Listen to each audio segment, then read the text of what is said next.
Hello, everybody. Welcome to the Thursday night edition of the Wise Up Show on January 11, 2023. And I'm your host, Ralph Mucci. I started the show a little earlier this evening because I just got some kind of bad news about one of our listeners. Teresa Murphy is going to be putting her dog down at around 7:15. So I know she's going through a rough time, and I wanted to mention that on the show. That's why I started the show early. So keep her in your thoughts and in your prayers rather. It's not easy doing that. It's devastating. I went through it 3 times already, so I know what she's going through, and I wanted to mention that. So keep her rather, and Marley in your thoughts. And Teresa's a very sweet girl. She's a very sweet girl and one of our good listeners. So please do that for her. All right, I'm going to start right into our topic. I'm not going to waste any time. I'm going to acknowledge everybody in the chat, in the parlor, in a little while. But I'm going to give you 3 tips on how to save money during these tough times, which everybody is feeling it. Now, let me say this. This can apply to everybody if you are disciplined and motivated and consistent and diligent at doing these things, these tips. And I'll tell you a couple secrets and tips what I do that'll help. That's helped me. And again, this doesn't necessarily mean that it's going to apply to everybody. But the most important thing is that you have to be motivated. You have to be diligent. You have to be consistent. And you have to be doing these things on a daily basis. It's very, very important. It's very, very difficult. I don't have to tell you how difficult it is to save money, especially today, with the rising cost of everything. But you have to start thinking about it if you haven't started thinking about it already. So I'm going to go into the first one. 3 ways to save money in tough times. And number 1, okay? Now, 3 ways to save money in difficult times when money is already tight. We all know that. It could be tough to prioritize savings. Hopefully these tips will help you to start saving if you haven't started already. They'll help you to stay on track and gain control of your finances. But again, and I can't stress this, you have to be motivated, you have to be consistent in doing these things. And it's not easy. You have to make it into a habit. When unexpected circumstances arise and money is tighter than usual, it could really be difficult to set money aside, for the long term. Some people live from paycheck to paycheck. A lot of people live from paycheck to paycheck. Your priority is probably to pay your bills, right? That's your number 1 priority, to pay all your bills, your most important bills, which are called stationary bills because they don't go away. Your car insurance, your cell phone, your mortgage, your rent, things like that, things that don't go away. Food, gas, those things you incur every month and sometimes every day, especially the gas. So it's hard to stay afloat. It really is. I know how tough it is to save in uncertain times, and so these tips were developed to help everybody in some way, shape, or form. Now, the first one is to pay yourself. Pay yourself. Pay yourself first is one popular savings technique. All right, it involves setting aside your savings before you do anything else with your money. The idea is that if you're able to do so, if you're dedicated and consistent, you put some of your money aside for savings before buying groceries or settling debts and paying bills. You put money aside for yourself. Even if it's $10. $10 a week. $10 times 4 weeks is $40. You got $40 that you wouldn't have had if you didn't have saved it. Now, and you cannot say to yourself, oh, $40 is nothing. That's nothing. No, it's not. You got to think of it as $40 more that you would have had. And $40 is better than nothing. And that's sometimes the way people think. You know? The amount you save isn't as important as regularly contributing to your savings account. You know, and after all, if you're able to put away $50 a week, which is difficult, $50 a week is a lot of money. Not everybody can save $50 a week. Again, people live from paycheck to paycheck. You know, it could be $2,600 after a year. That's $2,600 more that you wouldn't have had. So you have to start thinking. You have to stop saying to yourself, "Oh, gee, it's only $40 I'm saving. Oh, it's only $50 I'm saving." You save whatever you can, as long as you're saving something. You know, you have to turn saving into a routine. You know, you can set up automatic contributions from your checking account. You know, this way you won't have to think twice about sticking to your plan. That's the most important thing, is to stick to your plan. I can't, again, this is 3 times, I can't stress enough that you have to be really dedicated and motivated and do this consistently. And it's a pain in the ass, it sure is, because I've been doing this for the last 5 years. And let me tell you something, I can't tell you how much this has helped me out. And I'll give you some of my tips. My tips. Number 2, emergency fund. Emergency fund. You need an emergency fund. An emergency fund. Things happen when you least expect it. Your car breaks down. Something breaks in the house. You have a major repair for the car. You didn't put any money aside. I just spent like $400 or $500 last month on my car. I don't remember. Was it the radiator? I forgot what it was, but that was an expense that I didn't expect. And I had some of the money. I didn't have all of it. But thank God I had some money put aside, you know, for a rainy day, just in case.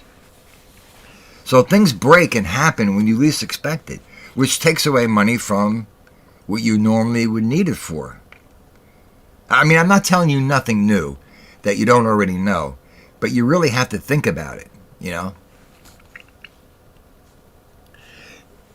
An emergency fund is a financial safety net. Yes, it's a financial safety net. And it's always a good idea to have one. What defines an emergency? Well, things that I just mentioned. It could be anything from a sudden plumbing issue to losing your job. All right? God forbid you lose your job.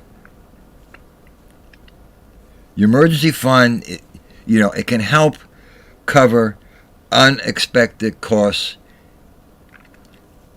And, while it can take time to build up, even a small amount is better than nothing. I just said that. Even a smaller amount is better than nothing. A high interest rate savings account is probably an excellent way to store your savings for a rainy day, because it offers higher interest. Although the interest today, it's hardly anything, on deposits. So, your money can earn money over time. Plus, unlike stocks, money is high interest savings. It's insured up to $100,000, and it's kept safe and secure in your account. I mean, budgeting isn't just spending less. It's about knowing how much you're spending and what you're spending money on. You know that? If you don't know that, you do now. Number 3, budget more and spend less. Budgeting isn't just about spending less. It's about knowing how much you're spending and what you're spending your money on. I think you should start by carefully going over your monthly expenses. And an eye-opening exercise that is also key is creating a budget that sticks. Let me tell you something. There are two types of people, or I should say there's two types of ways that you buy things. Okay? I'm going to go into that in a minute. One of the most popular, I think, ways to save money is the 50-30-20 rule.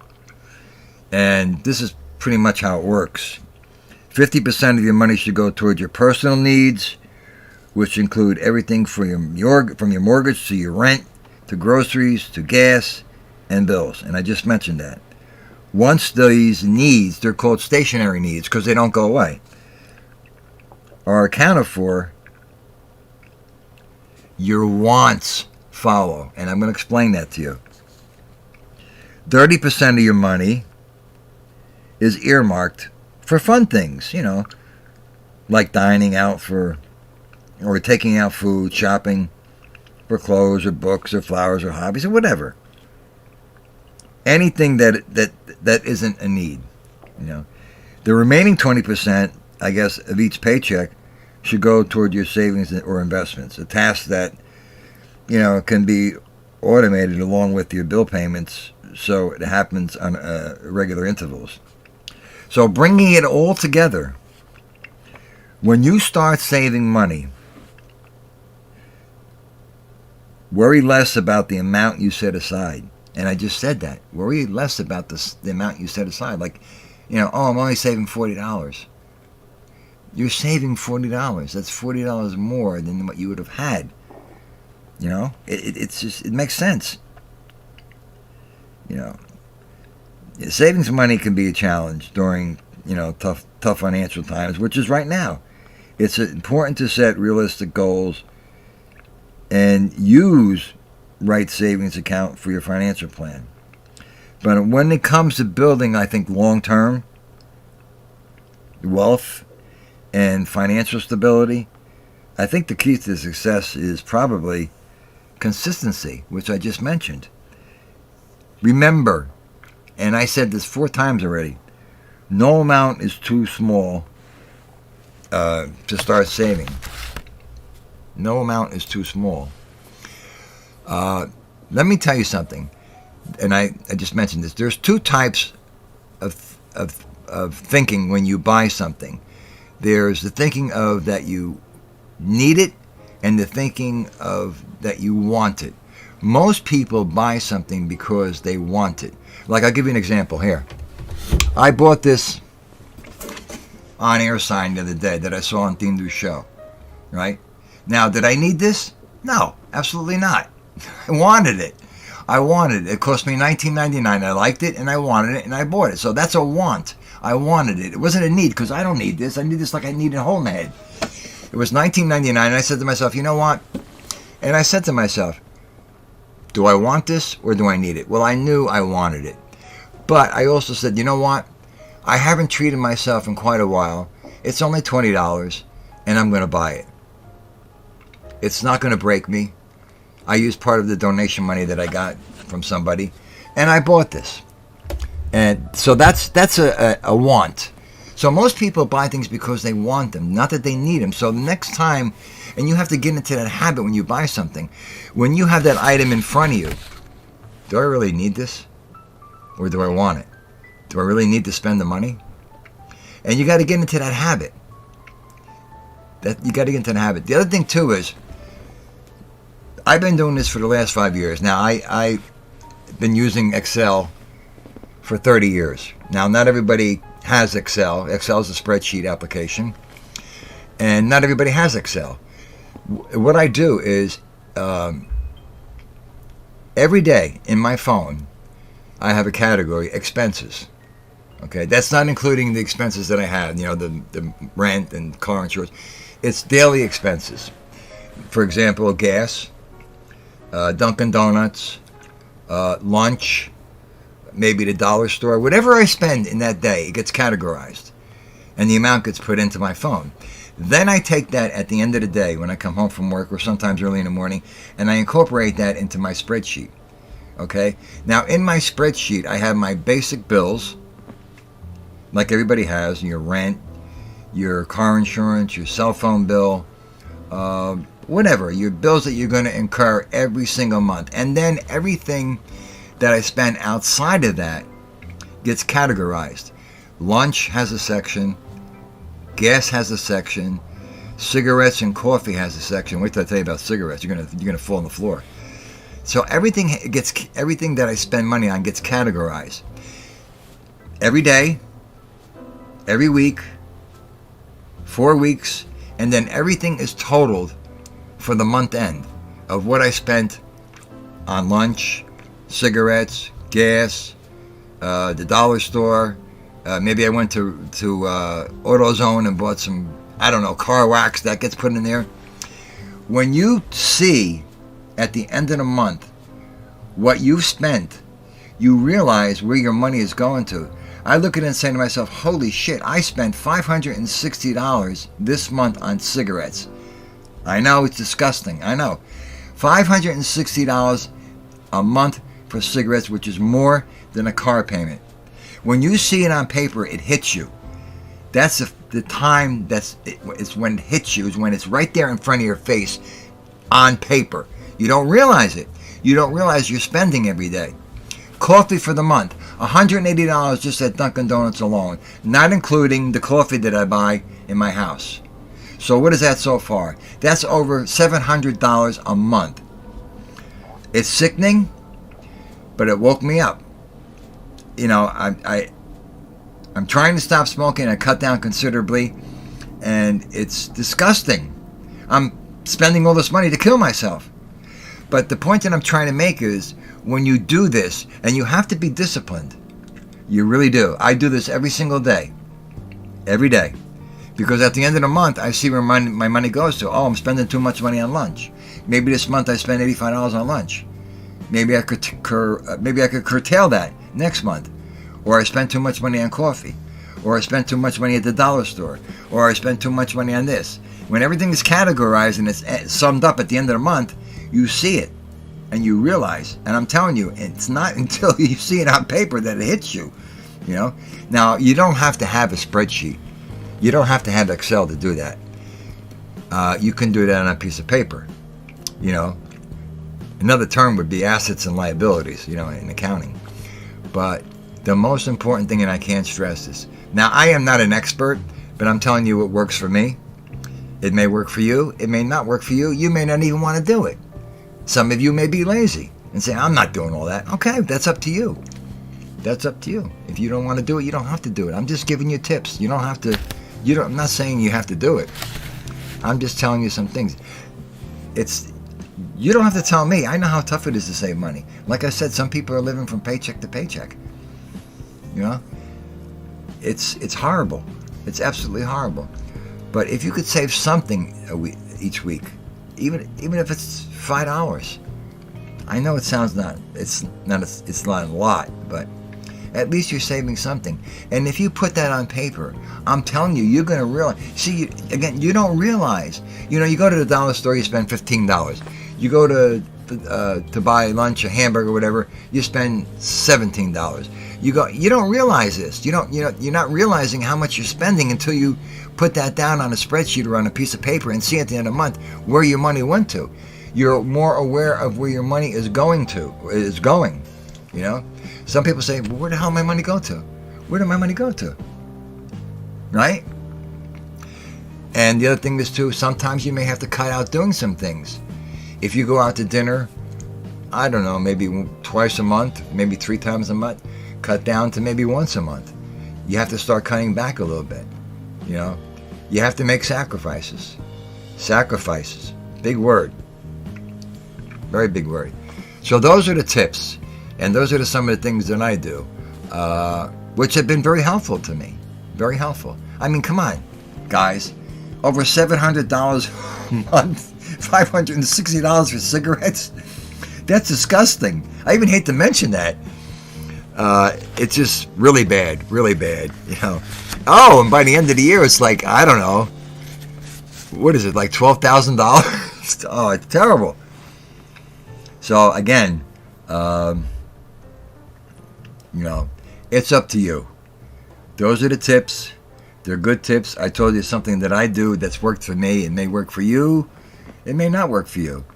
But you have to start somewhere. And you got to start thinking about your future too, if you haven't already thought about it.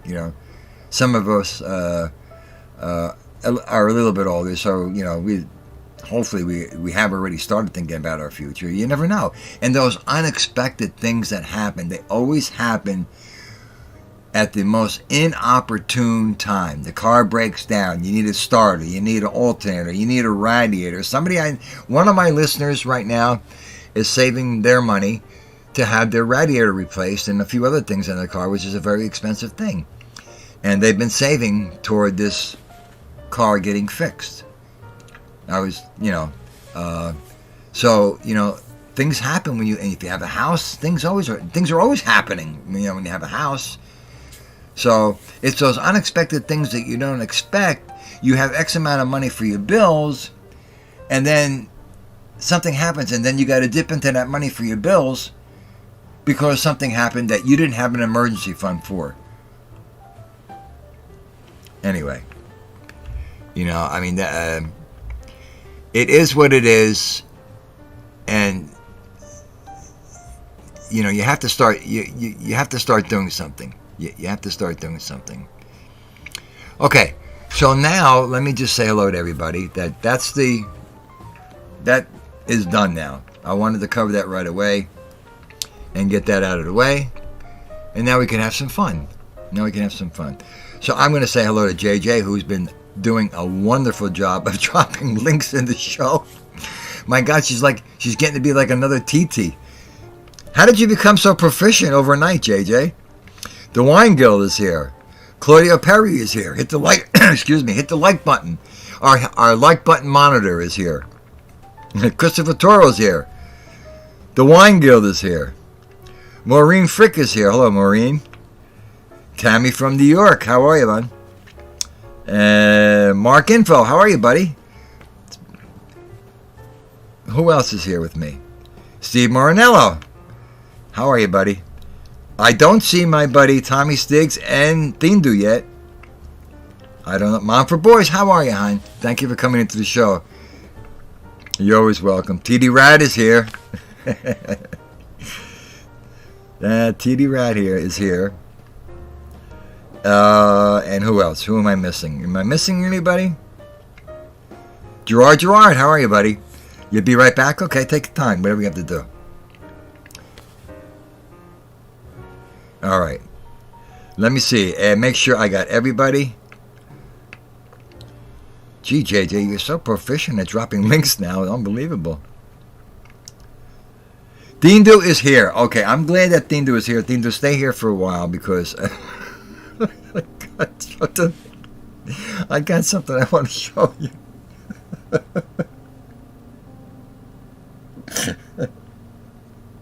I can't.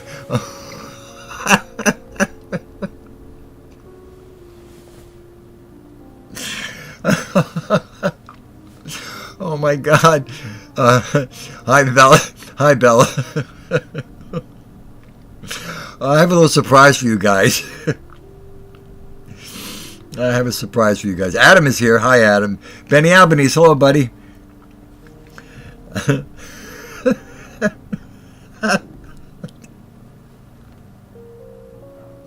Every time I think about this, I can't stop laughing. Oh, Lord. Oh, God. All right. Let me... Okay. Now, let me just say... All right. When I go into Thindu's show, Thindu does this whole big thing about introducing me. For some reason or another, which is nice. So... So, this is Thindu. This is Thindu announcing me on his show. Okay, so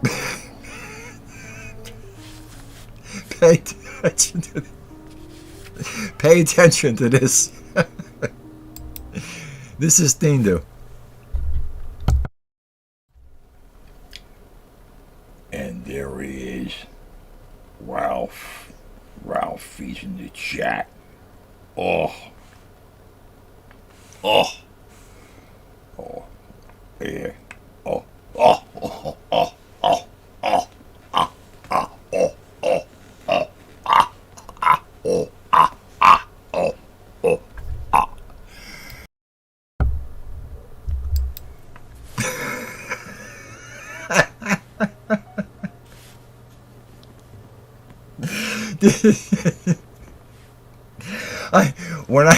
When I put that together, I gotta tell you, I edited certain parts, but when I put that together, I'm crying. I'm crying.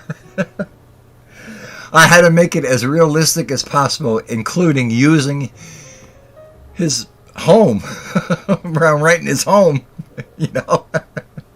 with the hat and the glasses and everything, and the jerky motions. I gotta tell you something. I was dying. I was peeing. I was crying. Putting that together, and that's only like not a 5-second clip. But oh god, I can't take it. I can't take it. But all in fun, all in fun. I have some acting experience, and imitations were sometimes some things that I did. I think that's a perfect example. But I had to make it as realistic as possible. I had to put myself right in his house. Right in his house with the phone, the hat, the glasses, and everything. So I hope you enjoyed that. I was going to save that for when we do our show, our marathon show together, but I just couldn't resist. I'll do another one. I have a few more lined up that I'm going to do, but I got to tell you guys, it's all in fun. It's all in fun. He's a good sport. He's a good guy, and I harass the shit out of him. But he gets me back too. He gets me back. So wouldn't you say that's a good impression? Seriously, wasn't that a pretty good impression? It wouldn't be any good. Wouldn't really be that good if I wasn't right in his house. I needed the backdrop. That makes it. The backdrop, that makes it. But that was pretty good, no? So, like I said, this is the fun part of the show. Oh, God forgive me. I can't drop the link, Tindu. I can't because I'm on OBS. I can't drop a link. I can't have any guests on yet. I'm still working on that. I know you would comment on that. I could just imagine what you were going to say to me. Oh my God. You got to show that to your wife. You got to show that to your wife. Bella thought it was you at first. But, you have to... I'm telling you guys, I'm not kidding you. That's only a 5-second clip, maybe, or I'll say maybe 10 seconds, maybe a little bit more. I had a tough time watching that and putting that together. I really did. The movements, the jerkiness, that's what really got to me, So I kept constantly playing it to make sure I had it down pat, Oh God, you want me to play it again? I sure will. Okay. I'm crying. I'm actually crying.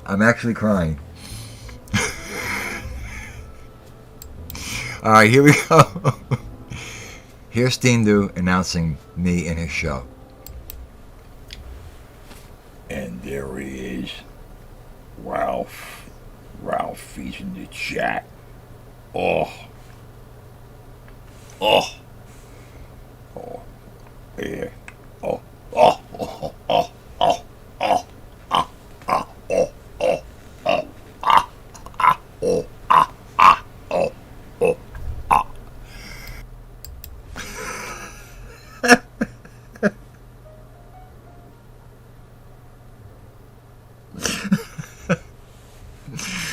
Oh my God. Oh my God. I knew you guys would like that. I know. I just couldn't wait. I just couldn't resist and wait till we got together to do that. You know, to imitate all the three content creators. You know, I says, you know what? I got to show this to the guys tonight. I got to show it to my listeners tonight. They're gonna love this. You know. So, so anyway, so that's it for the series. That's it for the. Hold on a second.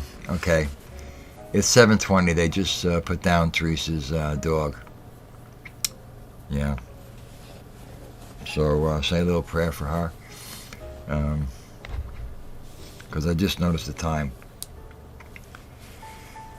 But and now I'm going to play a song, one of the songs that I did in the summertime. I'm playing it for one of my listeners because one of my listeners requested it.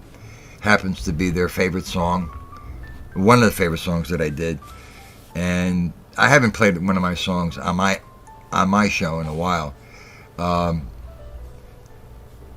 The Promise is a song that I wanted to do a long time ago, but just never got around to doing it. And suddenly, you know, it came about, and I said, you know what, I'm going to do that. And it really, I have to say, it really came out well. The song really came out well. The engineering on it is very, very superb. It's one of my favorites. And in fact, I think I mentioned this once before, is that the actual group, the leader of the group, got in contact with me through, I think it was either YouTube or Facebook, and congratulated me on how well I did on the song, and that he really appreciated it. The name of the group was When in Rome. That was the name of the group, and it was popular, I think, in the 70s, late 70s. And then it kind of like died down again, and then it became popular again in a movie. I can't think of the name of the movie. I always forget the name of the movie. But anyway, I'm going to play this for Teresa, Titi, who loves this song, and I'm playing this just for her because she likes it.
That's for you, TT. Mike wants me to elaborate a little bit more on the song. You know, before I went to the studio, I was envisioning myself singing this song in the studio, but I just didn't want it to be me singing the song in the studio of video shots. So I was thinking about putting in. I said, you know what? Let me put in a couple of shots of the soundboard and the voice levels, and even further, let me go to the park and let me shoot a couple segments in the park on a nice day to make the video a little bit more interesting rather than me just singing straight into the mic. So those are all my thoughts that I was envisioning before they even happened, because I was putting it together in my mind. You know, all those different shots that you see other than me singing.